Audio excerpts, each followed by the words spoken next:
Hello, I'm Vildanov Damir. I'm a postgraduate student at the MSU Geological faculty, and Lomonosov conference for me is a place where I can present a different view on the simple questions, and I think that's a good way to present myself and my studies to the public.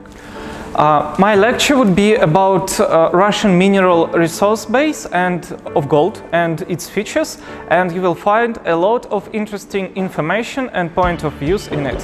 I would like to introduce you to my research, Russian gold mineral resources, advantages, features, problems. I am a postgraduate student from Damir, and my academic advisor is PhD Vildanov. This is quite a complicated topic, but I'll try to keep it simple for you, because I understand that you're not all mineral resources geologists. So, the first thing I want to talk about is the fact that geology without context does not exist at all. It's my opinion. Geology is a child of the needs of humanity, and economics defines geology. So, economical geology should be an issue in our country. It is an issue on the West, but for now in Russia it does not exist at all. What I'm talking about? Gold is an artificial construct, for example, gold is an artificial construct of our society in its historical context. So, without its value as a financial instrument, it is worthless. Well, not at all worthless, but it will cost somewhere around like silver, for example. And it will be almost worthless even as jewelry if it won't be a financial instrument. So, keeping it in mind, let's go to the next slide and talk about gold directly. So, first slide is United States versus the world. It is a data that has been acquired from usgs.gov. That is United States Geological Survey, and on the first line you can see estimated global production of gold, and on two bottom lines US consumption of the gold production. Two things I want to point out. It is a jewelry proportion and electrical and electronics proportion. In between, I'm sorry.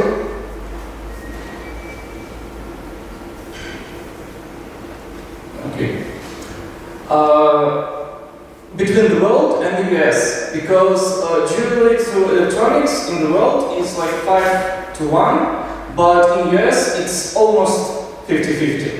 That is quite close. That is an interesting fact that can be pointed out to prove that the US is a high technological country that consumes gold as for electronics. And one interesting thing that I should also point out is that the gold-based exchange traded funds are expected to acquire 34% of the gold produced in 2020. We'll talk about it a bit later. So, the statistics about gold price. As you can see, in 2020, we've seen quite a high rise of the gold prices on the market. That's due to the emotional response of the community to the high risks that was brought to us by the coronavirus, and then the hype kicks in, and we're just rolling on the train to the world record of the gold price in the human history. It was almost $2,000 per ounce. That's quite a lot, but as you can see, when we count down, it's stabilizing at around 1,700, sorry. And also a very interesting thing to point out, it's a total cash costs of mining of 1 ounce of gold. As you can see, top 10 world companies, 1 ounce of gold costs them to mine $900 per ounce, but if I'm talking about Polish gold, it is the main company, the biggest company that mines gold in Russia. It's even almost 3 times less than for the top world companies. That's just an interesting fact to point out. And about ETFs. As you can see, this price rise due to this risk with the coronavirus, people are trying to save their money investing in gold. That is one of the most stable things in the economics. So they're buying ETFs are like oil futures. So it's not really backed up by gold, but people are really interested in it during the hard times for the humanity, and yeah, they're investing a lot at 2020. Well, talking about Russian gold, we are still living in Russia, and we are talking about statistics about gold. We've got two main sources of this data. First is the Russian state reports, and second one is USGS.gov that also been mentioned before. And when we're talking about share of gold in global production, it's almost the same between two types of statistics. It's like 5% difference. Don't want to mention it here. Russia scores the third place in the world in gold production, but when we're talking about estimation of gold reserves among countries, that's where the things become different and really complicated. Because we're using two different types of classification. It's JKZ for us and Krishko for the West. So in Krishko, the deposit have reserves when it can be mined in terms of economical, jurisdictional, and all other factors. But we have the different classifications. So as you can see, we've got quite a lot of dispersion in reserve numbers, especially when we're talking about Canada. It's more than 3 types. But yeah, in both types of data, Russia scores the first place in terms of reserves of gold. But one thing I want to point out, it's about the complication of all the statistics, that we should not blindly trust it, that US says that Australia got 10,000 metric tons of gold in reserves, but as a joke, this is the Australian classification, says they got only 4,000. So statistics sometimes can be a bit shaky. But research base, all the information, well, the research was based on the information that was provided by state reports from 2008 till 2019, and all references and graphics will be tied in later. Slides will be tied to the 2019 state report, just not to mention 10 references in one slide. So, from now we are talking strictly about Russia, and Russia's reserves and resources quite huge. We've got total gold reserves almost 15,000 tons. And 88% of these are in the distributed funds, so we can pretty much say that all the deposits of gold in Russia that can be mined are in this distributed fund. So today's production of gold can be supported by reserves for 45 years in our country. Talking about resources, I don't want to really waste a lot of time on it, but I want to point one thing. More than 86% of our resources are in categories P2 and P3, and these are quite shady categories. You won't get a lot of gold from them. So, in terms of percentage in conversion to reserves. And as we will see a bit later, the reliability of the data of the resource base can be questioned in Russian statistics too. First, I want to talk about gold mine production growth in the defined period. As you can see, it's almost doubled from 2009 to 2019. 2008 is incorrect a bit here. But when we look at it in percentage, Well, that's where the things become really interesting. Because, as you can see, our mining production rate more than doubled from 2008. And it's just 11% increase in reserves. That's quite a disproportion, should I say. And about the problems with the resources, I think that your eyes right now are tied to year 2011 and the B3 category right here. Yeah, we more than doubled it in 1 year. And I tried to gather some information about it, find some explanations. There are none at all. No official reports, nothing that can describe this enormous increase in P3 category. So that is the thing that I'm talking about. We should not blindly trust the numbers. We always should think about them a lot, and that is what my research about 9 largest deposits in Russia. As you can see, these deposits contains more than 1% of the country's reserves, and each one of these, and they totally contains about 48% of reserves of the country, but just about 35% of production. And yeah, we've been mining there for 58 years or even more. One thing to point, two things to point out. First is Olympiadinskoye deposit.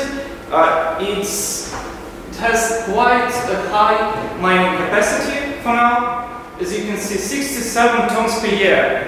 That's around 20% of our country's capabilities in terms of mining each year. That's really a lot. And the second thing that I want to point out is the year of discovery. The last one being discovered in 1975. Yes, that's Olympiadinskoye once again. But we will find deposits like this later, maybe now. I think no. We can, because it's almost half a century past, and we haven't found even one deposit of this size. So we should not rely on the thought that we can find something like that. So, but what would be without Olympiada? What would be without Olympiadinskoye deposits? Because it has much higher mining rate than other deposits, we can exclude it from the list, and we will end with 8 largest deposits that contain 41% of country's reserves, but generating only 15% of its total production. That is quite a disproportion, once again. We're talking about features of reserves growth. As you can see, the total reserve growth in almost 10 years being 800 metric tons of gold. That's a lot, yes, if we can look at it from one perspective. But from another perspective, that's totally a different picture. More than 500 tons of these are the result of re-evaluation of deposit Olympiadinskoye. And if we just make simple math, we've got, excluding Olympiadinskoye once again, we've got 300 tons of gold increase in reserves for 10 years. That's not a lot.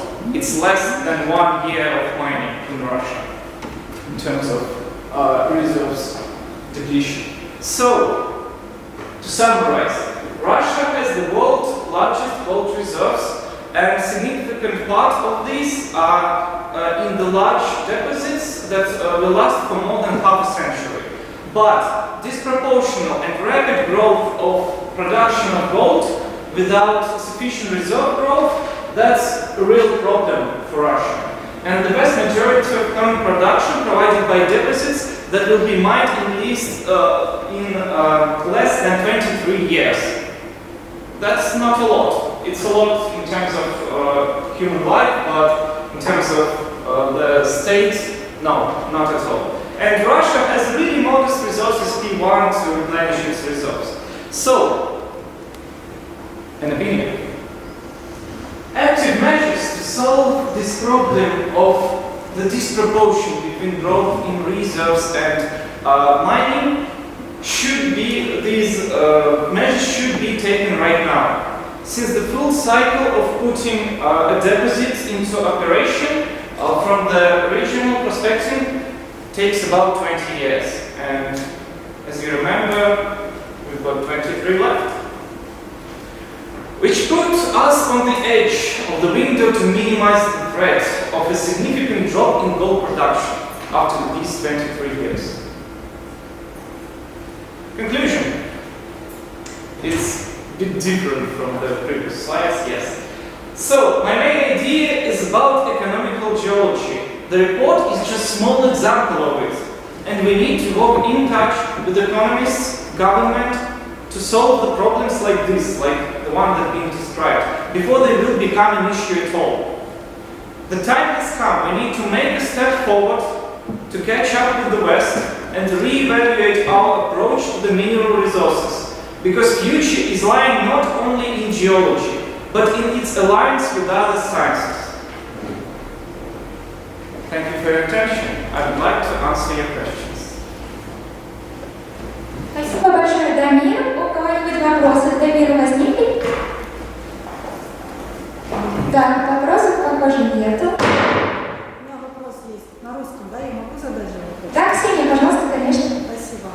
Давайте, пожалуйста, Сколько Российская Федерация экспортирует? Меня слышно, мне кажется. для записи. Добрый день. Скажите, пожалуйста, а сколько Российская Федерация экспортирует золото на внешний рынок? I'm answering English and Russian. How you English is fine? Okay. If you're talking about exports, that's an interesting topic because more than 90% of Russian gold production has been consumed by the State Bank of Russia for like more than 10 years, 10 previous years. But in 2020, the situation have changed because of the high gold prices. Our bank said that no, we're not going to buy it for this price because we have enough. And I haven't dived really in 2020 statistics because there are pretty much none for Russia for now. But you can ask me a year later and I will definitely answer this question. Thank you for your question.